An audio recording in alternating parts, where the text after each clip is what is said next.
You play with them balls like it's FIFA.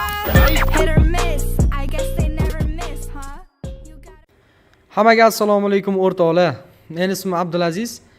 Ko'pchilik tanigan ovoz egasi, demak meni ko'p darslarim tarqab ketib qolgan va shu darsliklarni o'rganib ham foydaga chiqib, bizda o'zimizni qidirib, u yoq qilib yurgan odamlar, obunachilar, hammanglarga assalomu alaykum. Demak, bundan keyin sifatli kontentlar bilan sizlarga ko'proq strategiyalarni o'rgatishlik maqsadida, ya'ni mana bu tarqalib ketishlik emas, ya'ni o'zimiz sizlarga videolarni chiqarib, sifatli videolarni olib boramiz. Bugungi birinchi darsimizda demak sizlar bilan CPI yangiligidan keyin ishlash haqida o'rganamiz. O'zi CPI da ishlash bo'yicha bizda ancha-muncha CPI lar o'tkazdirgan bo'lsak, tajribadan kelib chiqib, deyarli 99% o'xshab beradi. Chunki CPI yangiligini hisob-kitob qilishda boshqa yangiliklardan ko'ra juda ham osonroq. Endi u qismiga keladigan bo'lsak, o'zi yangilik qaysi tomonga harakatlanishini analiz qilishga keladigan bo'lsak, u endi alohida narsa. Buni bizning o'zimizda demak darsliklarimizda o'rganishinglar mumkin bo'ladi. Ya'ni onlayn kursimiz bor. Onlayn kursga yozilib, bemalol 2 oy davomida to'liq kursda natijaga chiqadigan darajada fundamental, texnik hamma tomonlama analiz qilishni o'rgansanglar bo'ladi. Onlayn kurs bo'yicha ma'lumot olmoqchi bo'lsanglar, pastda demak adminning lichkasini qoldiraman, Telegram lichkasini. Yozsanglar, xudo xolisa tushuntirib berishadi. Bugungi demak tushuntirib bermoqchi bo'lgan sodda strategiya ham CPI yangiligi o'tib bo'lgandan keyin keyingi svechadan qanaqa harakatlanishligini tushuntirib bermoqchiman. E'tibor beringlar, mana bu o'tgan swech demak CPI'miz, mana bu holatda ko'k rangdagi svechada CPI chiqqan. Bitta narsani eslatib o'tmoqchiman. Hozirgi kunda sessiyalar 1 soatdan surilgan, ya'ni Amerika sessiyasi hozirda 17 da boshlanmaydi, 18:00 da boshlanadi va 18:30 da kuchli yangiliklar chiqadi. Bilamizki, oldingi yozgi sessiyada 17:00 da Amerika kirib kelsa, 17:30 da esa bizda kuchli yangiliklar kutib olardi. Endi mana shu qishki sessiyada non-farm bo'ladimi, CPI mi, PPI mi, FOMS kechik payt chiqadi-yu.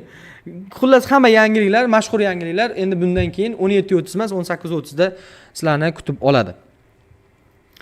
Ushbu tushuntirib o'tmoqchi bo'lgan yangilikdan keyin ishlashga strategiyamiz aynan CPI yangiligidan keyin biz svechani yopilishligini kutamiz. Ya'ni e'tibor beringlar, bizning svechamiz mana bu 18:00 da shakllangan. Mana bu holatda 18:00 da deylik yangi 1 soatlik svecha ochilgan va 1 soatlik svechani yopilishligini kutamiz. Agarda u mana shunday ko'k rangda yopilsa yoki yashil rangda o'suvchi shamcha bo'lib yopilsa, CPI ya'ni yuqoriga harakatlanib yopilsa, biz yangi svecha, ya'ni 1 soatlik time frame'dagi 19:00 dagi svechadan bitimimizni bironta kuchliroq sabab bilan albatta sellga ochishligimiz mumkin bo'ladi. Faqatgina pastga qarab biz 50 pips qulashligini kutishimiz mumkin. Ko'p yangiliklardan beri ushbu strategiya yaxshilab kelyapti. Agarda yuqoriroqqa harakatlansa ham bu yerda bironta sabab bilan kirib olsanglar bo'ladi. Biz masalan mana bu holatda maksimumdan minimumga Fibonacci tortish orqali 0.618 zonamiz bor. O'sha 618 zonadan sell bitimini ochdik. O'zi yangilikda sellga kirganimiz uchun bundan tashqari qo'shimcha sifatida kirdik. Bu yerdan demak pastga qarab 50 pips qulagandan keyin mana bu bitimlarni yopib qo'yasiz. Bu bitimlarni esa mana bu CPI ga qanaqangi ideyangiz bo'lsa, oxirigacha kutmoqchi bo'lsangiz, oxirigacha ushlab turishingiz mumkin bo'ladi. O'tgan CPI haqida aytib o'tmoqchiman. O'tgan CPI dagi svecha ham hozir ko'rishinglar mumkin.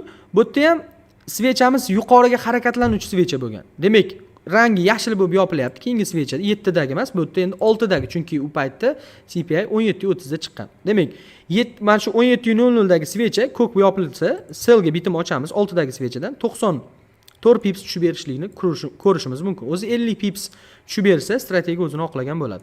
Agarda mabodo bironta CPI da svecha agar pastga qarab yopilsa, ya'ni qizil rangda yopilsa, bu holatda yangi svechadan siz yuqoriga bitim ochishingiz mumkin. 50 pips hisobida. Ya'ni bu yerda ham agarda orqaga atkat berib qolsa, ya'ni ochilishi bilan pastga harakatlanib qolsa, bironta mana shu o'zi mana shu CPI shamchasidan oldiroqqa, demak, qanaqadir kichkinaroq time frame'da bironta zonalar bo'lishi mumkin. O'shdan kirib ketsangiz, risk qilsangiz bo'ladi. Chunki ancha buncha CPI da to'g'ri ishlab berayotgan strategiyalardan bittasi. Xudo xolasa o'rtoqlar, bundan keyin o'zimizda YouTube kanalimizda, undan tashqari Telegram kanalimizda batafsil strategiyalarni o'rgatib boramiz. Agarda sizlarga qiziq bo'ladigan bo'lsa, bemalol YouTube'ga obuna bo'lib qo'ysanglar bo'ladi. Undan tashqari o'rtoqlar, yana bir marta aytaman, onlayn kursimizga yozilsanglar bo'ladi. Uni ham adminini qo'yib qo'yaman. Hammaga rahmat, kommentariyada o'z fikringizni qoldiringlar. Bundan keyin sifatli demak kontentlar sizlarni kutib turibdi. Hammaga rahmat.